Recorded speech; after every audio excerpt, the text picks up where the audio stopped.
कि आज हम देखने वाले हैं ट्रांसपोर्टेशन प्रॉब्लम।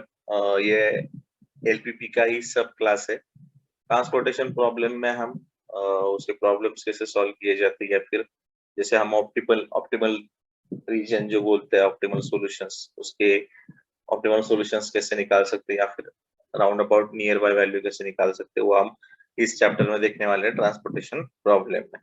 तो वो क्या रहता है वो हम अभी देखने वाले ट्रांसपोर्टेशन प्रॉब्लम। जैसे आउटलाइन इसकी क्या है। फर्स्ट ऑफ ऑल है इंट्रोडक्शन, उसके बाद में solution and procedure for transportation problem, उसके बाद में है फाइंडिंग इनिशियल फिजिबल सॉल्यूशन, उसके बाद में finding optimal solution, special cases in transportation problem, then maximization in transportation problem, और लास्ट में है एक्सरसाइजेस। ठीक है, तो सबसे पहले इंट्रोडक्शन में आते हैं। ऑपरेशनल रिसर्च के अंडर ये the main type of issue in OR, that is operational research, formula formulate the problem, build mathematical model। उसमें क्या आता है, decision variable, objective function and constraint. ये हमने जैसे पीपी एलपीपी में किया था, सेम किया था। डिसीजन वेरिएबल हम पहले फाइंड आउट करते थे, उसके बाद में ऑब्जेक्टिव फंक्शन उसके थे, कंस्ट्रेंट लिखते थे उसमें, और ऑप्टिमाइज द मॉडल। आगे बढ़ते हैं, इंट्रोडक्शन है हमारा ये। यहाँ पे ट्रांसपोर्टेशन प्रॉब्लम क्या है। Transportation model deals with formulate and standard LP problem, that is linear programming problem. Typical situation shown in manufacturer example, मतलब क्या रहता है, क्या प्रॉब्लम रहता है, वो हम यहाँ पे एक एग्जांपल के साथ देखने वाले। समझ लो, manufacturer has 3 plant, that is P1, P2 and P3 producing some product. क्या है, मैन्युफैक्चरर के पास 3 प्लांट्स है, उसमें से एक है P1, P2, P3 producing same products. For the plants the product is transported 3 warehouses. कौन से W1, W2 और W3। मतलब उसके पास 3 प्लांट्स है, P1, P2, P3, और उसके वेयर हाउस है W1, W2, W3। बाद में है each plant has limited capacity, that is warehouse has a special demand।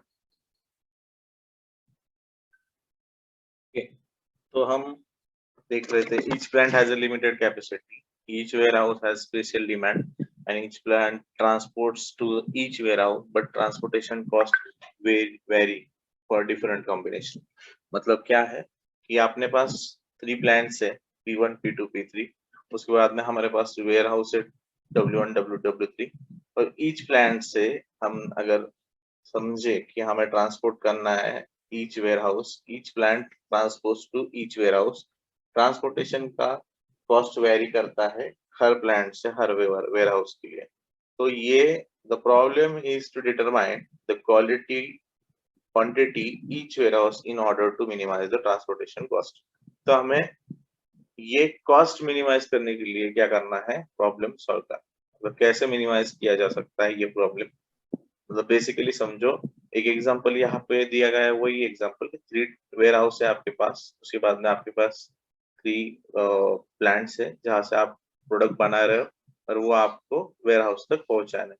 तो उसके लिए जो कॉस्ट लग रही है वो मिनिमम कैसे कर सकते हैं, इसके ऊपर ये सिनेरियो, मतलब ये ट्रांसपोर्टेशन प्रॉब्लम वर्क करता है। तो आगे बढ़ेंगे हम। ये देखो, ये एक एग्जांपल है, यहाँ पे सप्लाई लिखा है S1, S2, S3, प्लांट है सोर्स, और डेस्टिनेशन है warehouse. Plant 1, plant 2, plant 3। समझ लो, प्लांट 1 W1 को भी जाएगा, वेयर हाउस 1 को भी जाएगा, W2 वेयर हाउस 2 को भी जाएगा, W3 that is ware house 3 को भी जाएगा। उसके बाद में प्लांट 2 से भी प्रोडक्ट W1 को जाएगा, W2 को जाएगा, और W3 को जाएगा। उसके बाद में प्लांट 3 से भी वो W1 को जाएगा, W2 को जाएगा, W3 को जाएगा। Supply S1, S2, S3 for product 1, product 2, product. उसके बाद में डिमांड D1, D2, D3। यहाँ में ध्यान में रखना है, यहाँ पे सप्लाई और डिमांड कंसिडर किया जाता है। सप्लाई मतलब जो कुछ भी आप कंटेंट प्रोवाइड करो उसको सप्लाई बोलेंगे, डिमांड मतलब जो कुछ भी रिक्वायरमेंट है उसको आप डिमांड बोलेंगे। आगे बढ़ते हैं, solution procedure for transportation problem, that is conceptually transportation problem is similar to simplex method, being with initial feasible solution. This initial feasible solution may or may not be optimal. The only way you can find out is to test it. If solution is not optimal, it is revised and the test is repeat. each iteration should be bring you closer to the optimal solution. मतलब हमें iteration करते रहना है जिससे हमें optimal solution मिल जाए। तो एक एग्जांपल यहाँ पे है, आप देख सकते हो यहाँ पे एक ग्राफिकल रिप्रेजेंटेशन या फिर आप बोल सकते टैबुलर रिप्रेजेंटेशन किया है। यहाँ पे आप देख सकते हो P1, P2, P3 ये क्या है, हमारे प्लांट्स है। यहाँ पे W1, W2, W3 it is our warehouses. Okay, तो यहाँ पे आप ओरिजिन भी कह सकते हो या इसको डेस्टिनेशन भी कहा जाता है। मतलब जहां से आप भेज रहे हो उसको कहा जाता है ओरिजिन, जहां पर आप भेज रहे हो उसको कहा जाता है destination. Okay, so demand and supply, ये दो कंसेप्ट ध्यान में रखो, डिमांड एंड सप्लाई। तो डिमांड ये प्लांट मतलब प्लांट्स की तरफ है, मतलब ओरिजिन की तरफ है डिमांड, और सप्लाई ये है कहाँ पे, वेयर हाउस पे। मतलब ये आपको ये ध्यान में रखना है ये कहाँ पे ड्रॉ करना। ओके, आगे आप ये अंदर देख सकते हो, यहाँ पे स्क्वायर ब्रैकेट है, ये है हमारा डेस्टिनेशन, मतलब ये सॉरी हमारा डिस्टेंस। डिस्टेंस मतलब हमें कितना डिस्टेंस लगता है वो। ओके, तो ये हमारा सिनेरियो है यहाँ तक। या आप देख सकते हो जो स्क्वायर में लिखा है वो है CIJ। CIJ मतलब cost per origin to destination. मतलब हमें प्लैनेट P1 से W1 तक जाने के लिए कितना डिस्टेंस है, 7 है। P1 से W2 तक जाने के लिए कितना डिस्टेंस है, 6 है। P1 टू W3 जाने के लिए हमें कितना डिस्टेंस है, 9 है। उसके बाद में P2 से W1 तक जाने के लिए हमें डिस्टेंस है 5। P2 से W2 को जाने के लिए डिस्टेंस है 7। P2 से W3 को जाने के लिए डिस्टेंस है 3। उसके बाद सप्लाई और ये डिमांड, आप इसकी एडिशन करोगे तो सेम वैल्यू है यहाँ पे, मतलब ये बैलेंस्ड है। ओके, तो हम आगे बढ़ते हैं।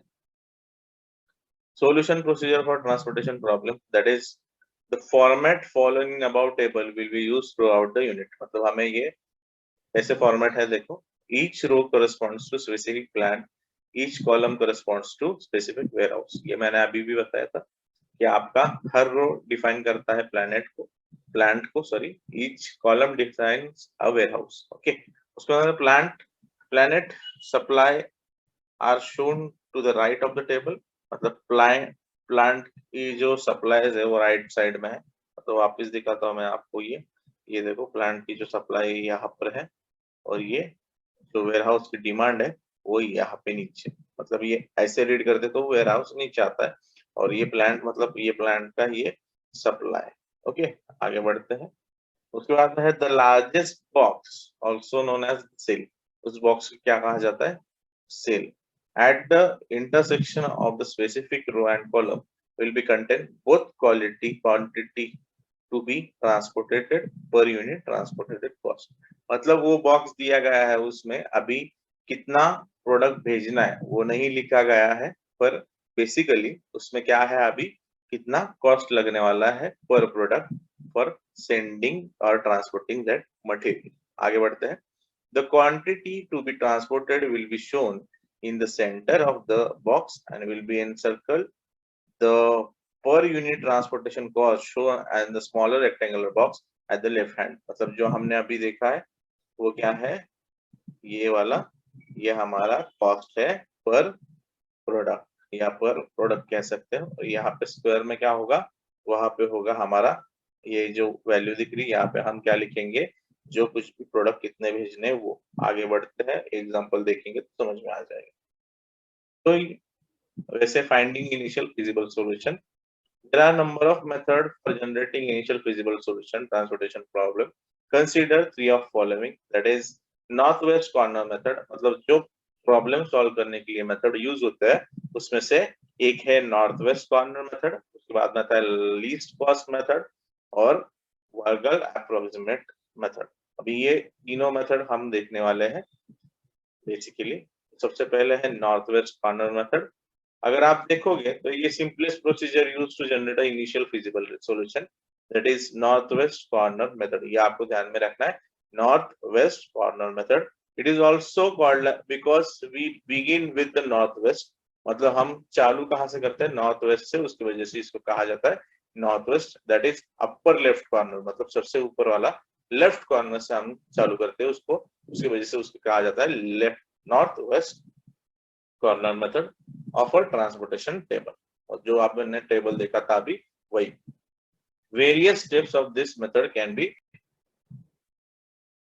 Okay, northwest corner method, the simplest procedure used to generate initial feasible solution is northwest corner method. It is also called because begin with northwest, मतलब जो हमारा जो सर्कल लेता है, जो कॉर्नर हम ट्रांसपोर्टेशन का टेबल जो बनाते हैं, उसका जो अपर लेफ्ट कॉर्नर रहता है वहां से वो चालू होता है, उसके लिए उसको कहा जाता है north west corner method. Okay, various steps of following can be summarized as under. कौन से स्टेप्स आते हैं? फर्स्ट स्टेप 1 रहती है select north west corner cell of the transportation table and allocate as many units as possible equal to the minimum between available supply and demand required. मतलब जो हमारी supply और डिमांड है उसमें से मिनिमम हमें क्या करना है? Possible equal to minimum between available supply and demand, वो हमें रिक्वायरमेंट सेट करनी है मिनिमम. ओके, उसके बाद में स्टेप 2 है adjust the supply and demand number in respective rows and column. मतलब हमें क्या करना है? उसके स्पेसिफाइड रोज एंड कॉलम में हमें क्या करना है? उसको एडजस्ट करना है. ओके, आगे बढ़ते हैं. Step 3, that is if a supply for the first row is executed, then move down to the first cell in the second row and first column and go to the step. अभी ये हम practically देखेंगे तो समझ में आ जाएगा. If supply of the first row is executed then move down to the first cell in the second row. मतलब हमें अगर समझो फर्स्ट रो में वो एग्जीक्यूटेड हुआ है तो हमें नेक्स्ट सेल में नेक्स्ट रो में जाके फर्स्ट सेल में जाना है और first column and go to the second step. Okay, again मतलब सर्कल होने वाला ये. If demand for the first column is satisfied then move to the horizontally to the next cell in a second column and first row and go to the step 2. मतलब जैसे ऐसे sequence होने वाला है जैसे हम स्टेयरकेस चढ़ते हैं वैसे. स्टेप 4 है if any cell supply equals demand then the next allocation can be made in cell either the next row or column. Okay, step 5 है continue the procedure until the total available quantity ID fully allocated the cell as required. Okay, continue procedure until the total availability quantity ID fully allocated to the cell as required. अभी हम example देखेंगे. Remark quantities so allocated are circle indicated the value of corresponding variable. मतलब जहाँ पे हम circle निकालते हैं जो स्क्वायर में तो वो क्या इंडिकेटेड करती है? वो circle indicates the value of corresponding variable. आगे है empty cell indicates the value of corresponding variable as a 0. There is no unit shift in this cell. बाद में है to illustrate the northwest corner method as state in method we state that cell P1 W1 and allocated minimum S1 SD minimum 20 21 equals to 20. Therefore, we allocated 20 units this cell which completely executed and supplies plan P1 and level balance that 21 minus 20 equals to 1 unit determines warehouse 20 W1. Okay, हम ये example देखने वाले थे. Example में आपको ये समझ में आ जाएगा. यहाँ पे आप देख सकते हो सबसे पहले नॉर्थ वेस्ट मतलब लेफ्ट वाला जो सबसे पहला है यहाँ से हमें चालू करना है. तो यहाँ पे हम देखेंगे, ये देखो यहाँ पे हमारी सप्लाई है 20 तो हमने यहाँ पे 20 ली है और वो कैंसिल कर दी. यहाँ पे 21 था डिमांड तो ये यहाँ पे आया. ये 20 देखो यहाँ पे हमने 20 लिखा क्योंकि सप्लाई 20 है तो 20 यहाँ पे लिखा और यहाँ पे डिमांड थी 21. या पहले स्टार्ट कहाँ से करना है? लेफ्ट वाले से. मतलब ये हमारा टेबल है समझ लो. ये वेयर हाउस यहाँ पे, प्लांट यहाँ पे, सप्लाई यहाँ पे, डिमांड यहाँ पे. ये रोड रिप्रेजेंट करता है क्या? डिमांड और ये सप्लाई. तो सबसे पहले हम यहाँ पे आएंगे. ये डायरेक्टली आपको आउटपुट दिया गया है पर आपको क्या करना है? 1 बाय 1 देखना है. तो यहाँ पे पहले हम देखेंगे ये हमारा लेफ्ट कॉर्नर मतलब हमारा नॉर्थ वेस्ट कॉर्नर है. यहाँ से हम चालू करेंगे. यहाँ पे हम लिखेंगे जो हमारी सप्लाई है फर्स्ट वो है 20 तो यहाँ पे 20 कैंसिल कर दिया, वो हो गया 0. बाद में यहाँ पे आए डिमांड में 21 है. 21 मतलब क्या? जो 20 लिया है, समझ लो हमने 20 लिया है यहाँ पे तो हमें ये माइनस करना पड़ेगा. ये माइनस कर दो तो बाकी रहता है 1. अभी ये सेटिस्फाई हो रहा है क्या? नहीं. मतलब यहाँ पे 0 0 आया क्या? नहीं आया तो यहाँ पे 1 आया. 1 आया इसलिए हमें क्या करना है, नीचे आना है। क्या करना है, हमें नीचे आना है उसी सेल में, हमें क्या करना है, नीचे आना है। नीचे आने के बाद यहाँ पे हमने 1 कर दिया। 1 कर दिया मतलब क्या कि यहाँ पे डिमांड 1 बाकी था, तो वो हमने यहाँ पे लिया, 1 लिया। तो 1 लेने के बाद हमें क्या करना था वो समझ लो पहले। हमें क्या करना था, 1 लेने के बाद यहाँ पे 1 कट करने के बाद 0 हो गया, तो हमें शिफ्ट होना पड़ेगा कॉलम में। तो हम यहाँ पे आ गए, यहाँ पे हमने 1 कट कर दिया, तो वो आया 27। 27 आया है, अभी हमारे पास क्या है, सप्लाई 27, तो हमें कॉलम में ट्रैवल करना पड़ेगा। तो यहाँ पे हम इस साइड में शिफ्ट हो गए। यहाँ पे देखो आप, यहाँ पे हमारा क्या है, डिमांड 25, तो 25 माइनस कर दिए। यहाँ पे 27 है तो माइनस करो 25, यहाँ से भी 25 माइनस कर दिए, 0 हो गया। यहाँ पे 25 माइनस कर दिया तो यहाँ पे हो गया 2। ओके, बाद में अभी ये सप्लाई में है तो वापस यहाँ पे आ गए हम, ये थर्ड वाले में। यहाँ पे 2 से 2 माइनस कर दो यहाँ से, यहाँ पे है 19, 19 माइनस 2 दैट इज 17, और यहाँ पे 2 माइनस किया तो यहाँ पे आया 0। बाद में आपको मालूम है जब यहाँ पे, जहाँ पे सप्लाई में 0 आता है तो हमें क्या करना पड़ता है, शिफ्ट होना पड़ता है नीचे। मतलब यहाँ पे 17 से ये देखो, यहाँ पे 17 है, तो यहाँ पे भी बाकी था 17, 17 से 17 गए, यहाँ पे 0, यहाँ पे 0, ये हमारा मिनिमम निकला है हमारा आउटपुट। तो कैसे ये कैलकुलेट कैसे किया, ये देखो 20 इंटू 7 प्लस, ये यहाँ पे देख सकते हो आप, 20 into 7, 5 into 1 that is 5 into 1। उसके बाद में 25 इंटू 7, ये देखो 25 into 7 plus 2 into 3 that is 2 into 3, ये वाला। उसके बाद में नीचे क्या है, 8 into 17 plus 17 into 8 that is, ये हमारा आउटपुट। ये देखो, ये और एक एग्जांपल है, वही एग्जांपल है, कैसे है देखो, वही एग्जांपल दिया गया, सॉल्व करने के बाद कैसे आता है वो। ओके, 20, 2, 0 और 17, ये हमारा सॉल्यूशन। तो ये नेक्स्ट मेथड हम देखने से पहले ये कॉर्नर मेथड को वापस समझ लेते हैं। सबको डेफिनेटली समझ में आया होगा, बहुत इजी है, कुछ कॉम्प्लिकेशन नहीं है। स्टार्ट करते वक्त हमें क्या, कहाँ से स्टार्ट करना है, हमें स्टार्ट करना है अपने नॉर्थ वेस्ट कॉर्नर से। नॉर्थ वेस्ट कॉर्नर से स्टार्ट करते वक्त हमें पहले नॉर्थ वेस्ट कॉर्नर का वैल्यू कंसिडर करना है। ये हमारा नॉर्थ वेस्ट कॉर्नर का वैल्यू है, ये है। यहाँ पे हम पहले सप्लाई चेक करेंगे, सप्लाई हमारा 20 है तो 20 यहाँ पे ले लेंगे। 20 लेने के बाद हमें सप्लाई में से हमारा 20 माइनस करना है, ये हो जाएगा 0। यहाँ पे आप देख सकते हो डिमांड है 21, 21 माइनस 20 दैट इज 1। अभी ये डिमांड में 1 बाकी है, तो हमें ट्रैवल करना पड़ेगा कॉलम में, नीचे आना पड़ेगा कॉलम, रो कॉलम में नीचे आना पड़ेगा। उसके बाद में यहाँ पे हम 1 लिखेंगे, क्यों 1 लिखेंगे, क्योंकि यहाँ पे हमारी डिमांड 1 बाकी थी, तो 1 यहाँ पे लिखेंगे। उसके बाद में यहाँ पे अपना सप्लाई कितना है 28, तो उसमें से भी 1 डिवाइड कर माइनस करेंगे, वो होगा 27। उसके बाद में आप देख सकते हो यहाँ पे 0 हो गया है, तो आपके अभी सप्लाई में वैल्यू है 27, तो हमें क्या करना पड़ेगा, रो वाइज ट्रैवल करना पड़ेगा। तो यहाँ पे आ गए हम, यहाँ पे 7, यहाँ पे आप अगर देख सकते हो यहाँ पे 25 है, उससे ज्यादा डिमांड नहीं ले सकते, तो यहाँ पे हम 25 माइनस 25 कर देंगे। मतलब यहाँ पे 25 है तो इस पे 25 ले सकते हो। यहाँ पे 28 माइनस 27 माइनस 25 किया, बाकी रहता है 2। बाद में वापिस लेफ्ट में, मतलब अभी 2 बाकी है, यहाँ पे 0 होगा, यहाँ पे 2 बाकी है, तो हम लेफ्ट मतलब रो में कॉलम ट्रैवल करेंगे। यहाँ पे आ गए, यहाँ पे 0 हो गया तो यहाँ पे ट्रैवल करना है, तो यहाँ पे 2 बाकी था तो हमने वहां पे 2 ले लिया।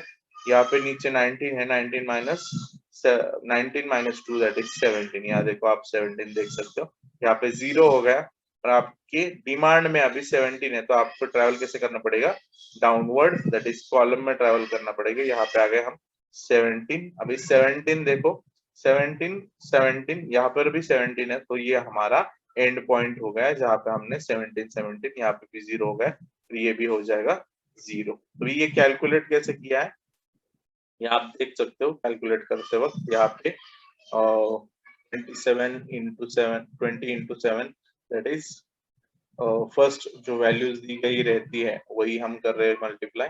ये जैसे 7 into 20, 5 into 1, 7 into 25, 3 into 2 plus 8 plus 17 ऐसे किया है। बेसिकली आप ऐसे कर सकते हो, तो 70 17 बैलेंस हो गया, या इसलिए 8 प्लस 7 किया, मल्टीप्लाई नहीं किया है ये। ओके, सो ये हमारा, यहाँ तक हमने कॉर्नर वेस्ट प्रॉब्लम देख लिया। वेस्ट कॉर्नर प्रॉब्लम, तो ये ध्यान में रखना है हमें। वापस यहाँ पे मैंने स्टेप्स भी बताया आपको कि कौन से स्टेप्स आपके करने हैं। नॉर्थ वेस्ट कॉर्नर मेथड ये हमने अभी कर ली, कैसे करने की यहाँ पे स्टेप भी लिखा है। तो यहाँ तक मैं एक प्रॉब्लम भी एक्सप्लेन कर चुका हूँ। तो हम नेक्स्ट सेशन में जो हमारा दूसरा टॉपिक है वो हम दूसरा टॉपिक हम देखेंगे। नॉर्थ वेस्ट में प्रॉब्लम कुछ इशू होगा तो आप मुझे, मैं ये वीडियो अपलोड कर दूंगा तो कमेंट में बोल दो। ओके, सो